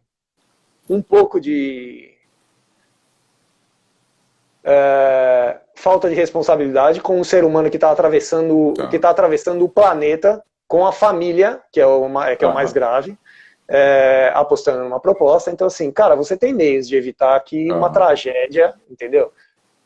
Cara, você imagina trabalhar um mês e não ter pra onde voltar. Então, assim, você tem que ter muito cuidado com quando você aceita uma proposta dessa. Você precisa saber o que você está fazendo e você precisa ter confiança que você vai entregar o que realmente é preciso ser entregue. Eu passei pelo crivo, a minha entrevista na Land Rover também foi com o Neil e com o Tom. O Neil era responsável por um projeto e o Tom por outro. Então eu conversei com os dois naquela entrevista, né? Passei pelo mesmo processo que você, uma entrevista simples onde eu fiquei na dúvida, né? Falei, poxa, bem, eu vou chegar lá e se fosse um cara que não sabe? E, infelizmente, eu tive a oportunidade de conhecer uma pessoa, cara, é uma pessoa, virou um super amigo, ajudei ele bastante, que ele ficou lá por 2 meses, e que ele passou por essa condição. Só que a condição dele foi que ele não falava inglês. Eu não o conheci trabalhando, ele era da engenharia, não do design, mas ele não falava inglês. Ele achou que a leitura de documentos em inglês seria o suficiente. É claro que ele, pelo que eu percebi, ele deveria ter muita ajuda de dicionário, né, Google, para poder ler. E ele achou que ele fosse se virar, que ele fosse ter pessoas ao lado dele que fossem ajudar. Ele caiu num departamento onde não tinha brasileiros.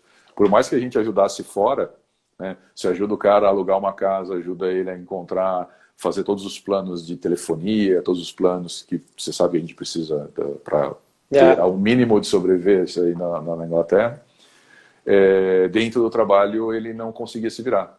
E em 2 meses ele foi demitido. Ele chegou a comprar um carro e foi demitido. E não conseguiu vender o carro. Ele comprou o carro por 4 mil pounds e vendeu por 2 mil pounds e não conseguiu pagar nem o financiamento dele.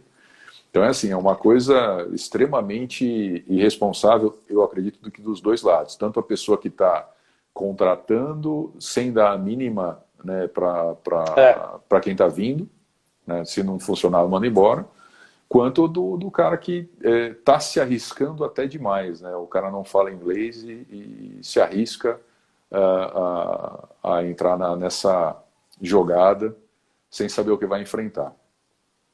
É verdade. Bom, mas outra coisa assim, mesmo que você queira morar no exterior e trabalhar no exterior, a sua família quer, entendeu? Porque aqui, fora do Brasil, é tudo muito diferente. Primeiro, é tudo muito mais caro. É muito mais caro, tudo. Entendeu? Então, tudo que você depender de serviço, qualquer coisa que tem um ser humano envolvido, vai te custar caro. Vai te custar muito caro. Exato. Então, você não tem as mesmas facilidades que você tem no Brasil, em termos de mão de obra, tudo te custa caríssimo. E, assim, a adaptação da família é o mais importante. Se alguém da família não se adaptar, isso eu já vivia na Bahia. Tinha gente que não se adaptava à mudança de São Paulo para Bahia. Então, assim, porque tá longe da mãe, porque tá longe do pai, porque, cara, não vai funcionar ali, não vai funcionar aqui também. Então, assim, todo mundo tem que estar no espírito e, assim, é um investimento pessoal que você tem que fazer. Se você não é sozinho, tem que ser a família inteira de acordo e saiba das dificuldades, tenta ao máximo. Quando eu cheguei aqui, tinha um brasileiro. Eu tinha um contato aqui, tinha pouquíssimos brasileiros em 2013 aqui na Aston Martin, não tinha nenhum, tinha alguns na JLR, o Brasil ainda não tinha quebrado, ainda não tinha vindo aquela migração em massa e aquela procura pelos profissionais, aquele boom de gente saindo para tentar carreira fora. Assim, devo muito também a esse grande amigo meu, o Marcelo Tavares, o Marcelo e a Thaís. Também eles ajudaram demais a gente, ajudaram demais, porque óbvio, não sou só eu, é a minha esposa aqui em casa com as crianças e, enfim, a minha esposa não falava inglês quando chegou. Hoje ela fala, mas, cara, quando chegou, ela não falava, então era complicadíssimo. Então, um desafio grande para quem está em casa, né? E é normal, sabe? Se é uma pessoa fechada que não interage também, né? Ela acaba não vivendo o mundo externo. Imagina, uma pessoa que já não interage aqui, chega aí, não interage também, tem que aprender uma língua nova para conviver com pessoas que são fechadas, né? É um desafio grande. Exato. Então, assim, se a sua família, eu graças a Deus, a minha esposa sempre topou essas viagens e essas apostas que a gente fez, e hoje a gente está aqui. Então, assim, óbvio, eu dependo do apoio dela. Se ela não apoiasse, se ficasse me atormentando igual... Cara, eu já vi esse filme milhares de vezes. E que dica hoje, agora para a gente começar a encerrar e já voltar para o público que está assistindo a gente, né, que são os estudantes que querem aprender, eles olham as nossas carreiras e almejam atingir os sonhos como a gente realizou e assim como nós, né? Então a gente está inspirando esses alunos, esses estudantes e também as pessoas que querem tanto mudar de carreira, seja da engenharia ou do design para classe A, né? Ou também querem tentar a carreira fora do Brasil, né? Hoje, qual que seria seriam as dicas para esses profissionais que querem mudar de carreira ou entrar na classe A? O que você como uma pessoa que hoje está contratando, quais seriam as dicas que você daria para esses profissionais, seus estudantes? Então, quando a gente fala de classe A eu vou dizer que o highlight e a superfície, a continuidade de curvatura, estou falando ali que é 30% da carga de trabalho que, mais ou menos, que a gente tem no departamento. O resto é muita engenharia envolvida. Né? Então, o que você falou é mais fácil você adaptar um engenheiro do que pegar um designer e colocar toda a carga de engenharia em cima daquela peça de classe A. Mas pode vir dos dois lados. Vai tudo da dedicação e quanto você está estudando. Se você vem do lado do design, cara, se aprofunda nos processos de fabricação. Plástico, estampagem. Se você vem da engenharia, você vai ter que trabalhar no seu feeling de design, nas suas curvas, no Gestalt e etc. A gente, para fazer uma superfície classe A, assim, é uma superfície de highlight e de forma excelente, então a gente vai trabalhar aquilo a nível de perfeição, e aí a gente vai ter que colocar todos os requisitos de engenharia, que são os raios mínimos, tolerância é muito importante. Tem gente que trabalha com tolerância aberta para fazer modelo fechado, é cagada, porque, cara, no final, vai perder o trabalho. No final aquilo não fecha, é um parto. Uma vez na Aston o cara me pediram para fechar um modelo do outro cara, eu falei, não, cara, é a primeira e a última vez que eu vou fazer. Eu falei pro Neil, falei assim, é a primeira e última vez que eu vou fazer. Eu acho que você tem que consertar isso. Isso é um problema gerencial. Todo mundo tem que trabalhar na tolerância que é determinada pela montadora. E assim, cara, isso é um trabalho horrível. Assim, primeiro, reconstruir, né? Reconstruir. A maioria das vezes é reconstruir, cara, às vezes é tudo. Então, assim, tenha um mínimo de decência profissional e trabalhe nos padrões da companhia, que a companhia exige. Né? Uma coisa que é importantíssima, é o ser humano tem uma resistência muito grande à mudança.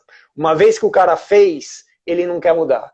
E o que eu falo para o pessoal que trabalha comigo é assim, se alguém te perguntar qual é a sua profissão, você fala, minha profissão é mudar. Eu mudo, todo dia eu mudo. Entendeu? Porque assim,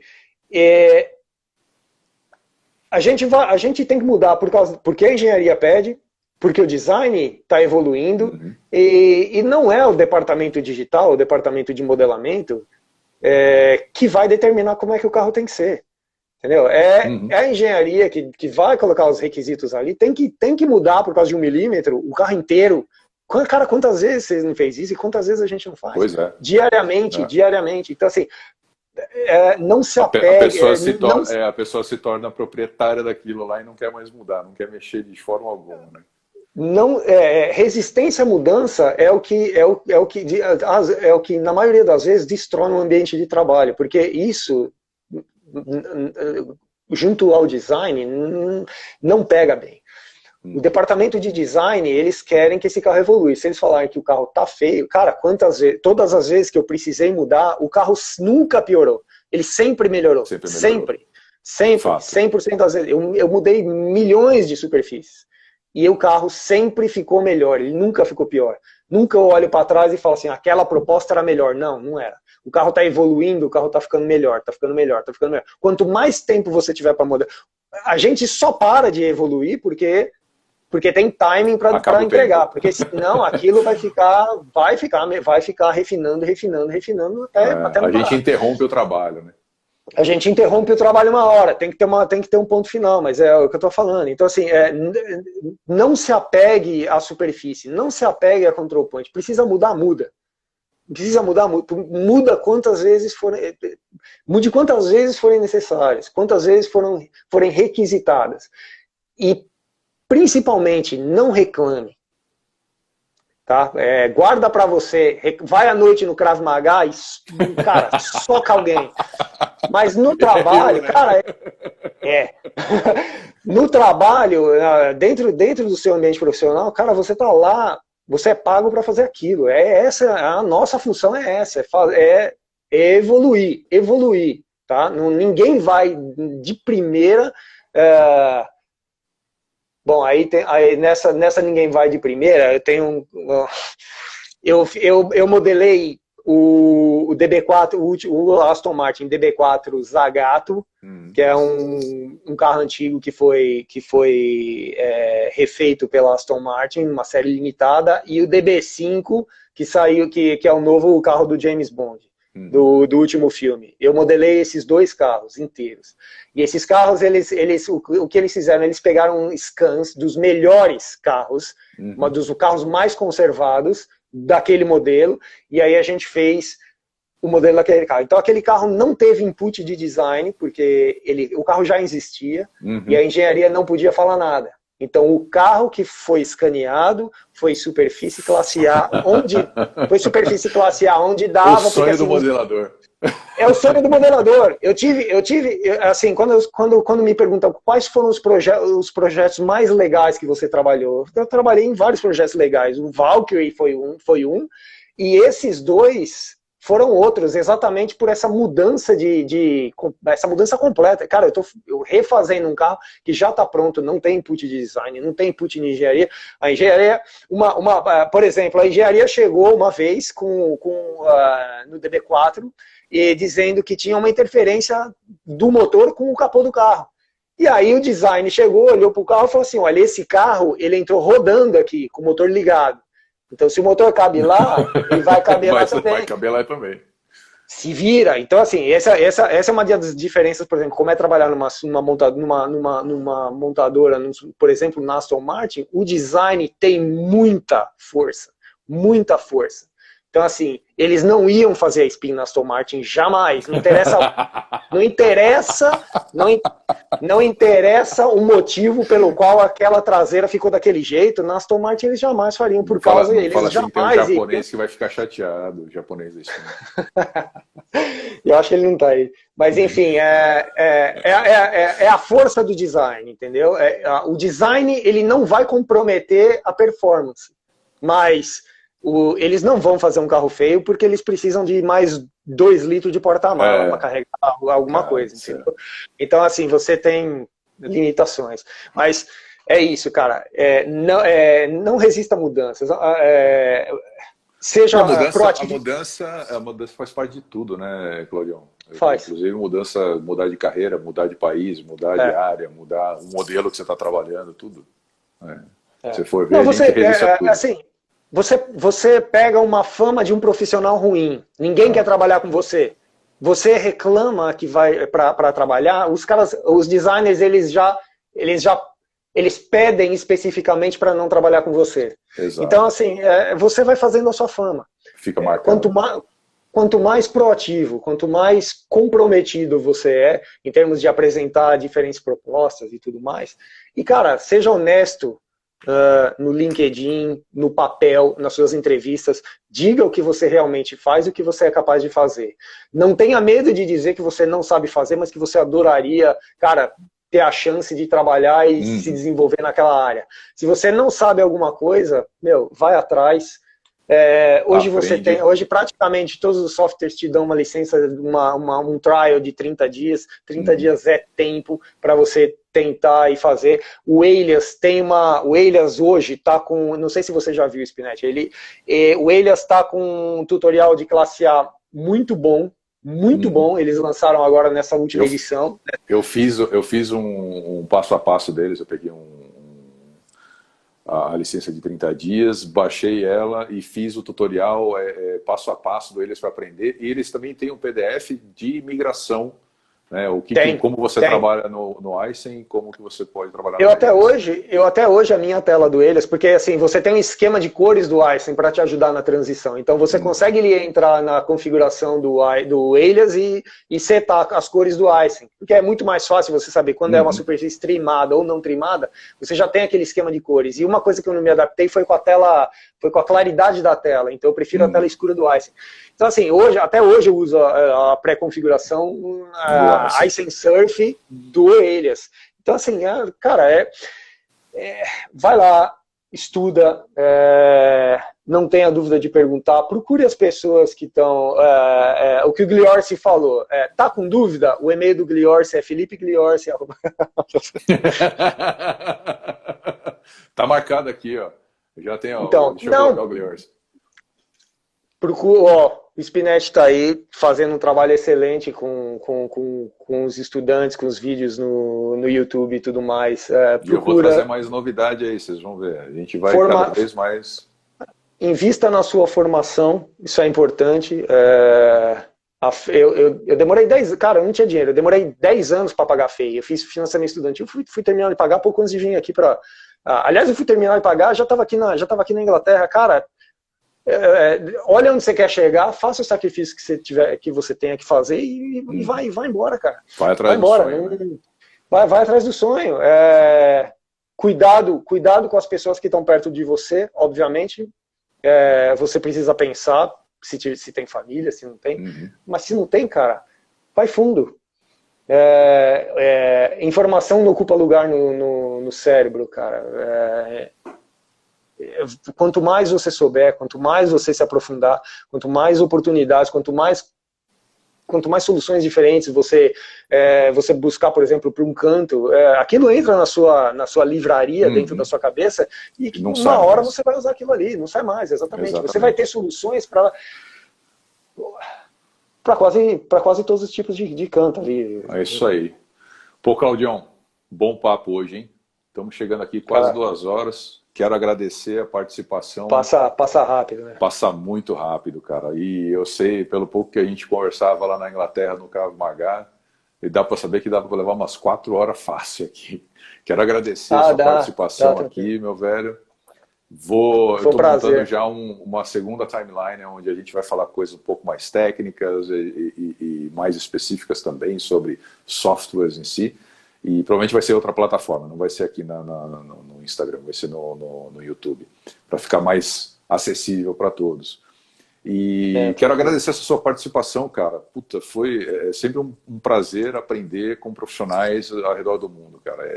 É gratificante, e é gratificante poder mostrar isso para pessoas que estão assistindo e almejam atingir o seu sonho, né? Ou seja, na carreira, seja trabalhar fora do Brasil.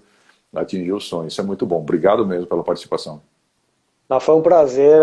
Estou à disposição. Quem tiver dúvida, quiser me marcar, LinkedIn, me procura no, sei lá.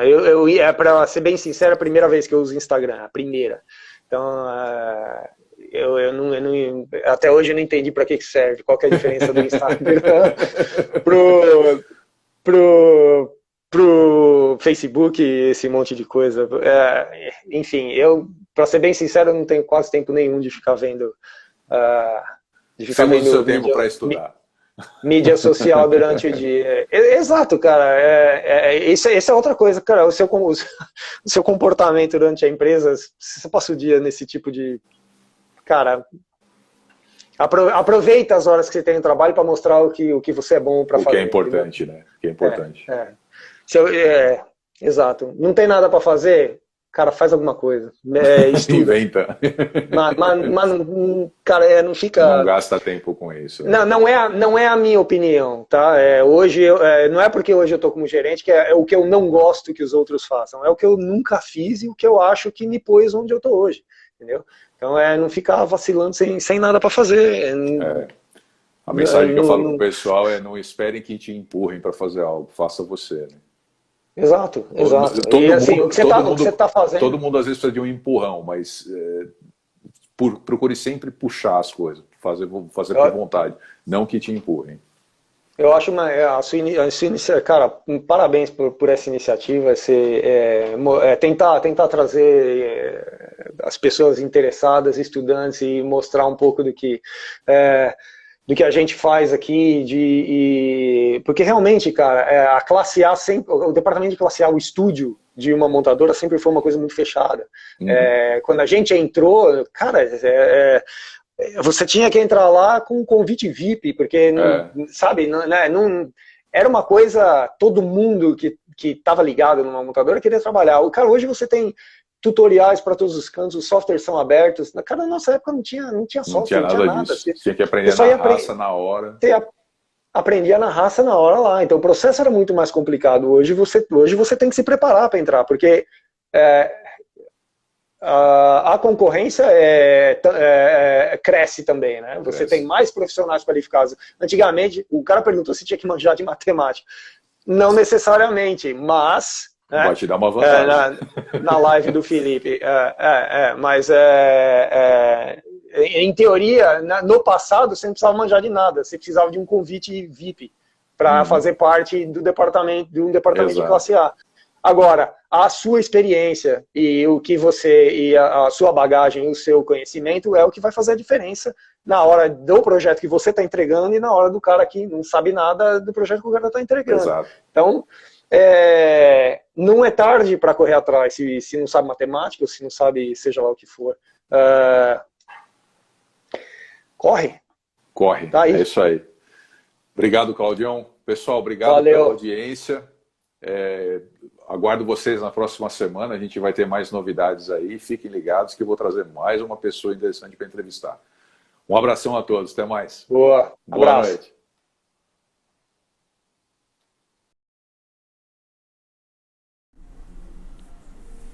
E aí, curtiu o bate-papo? Pois é, muito conhecimento, né? E vai ter um vídeo para cada série. Você pode ver, foi tudo publicado já no Instagram, se você quer seguir lá, @MarceloPSpinetti no Instagram, e você vai ter mais novidades que eu estou sempre postando lá. No canal aqui, lembre-se, inscreva-se, clique no sininho, curta no joinha lá o vídeo para ajudar a propagar os nossos vídeos, aumentar a nossa audiência. Deixe seu comentário e assim a gente consegue melhorar todo o nosso conteúdo, as nossas publicações para transformar a vida de mais pessoas, tá bom? Muito obrigado pela sua atenção e continue seguindo o nosso canal.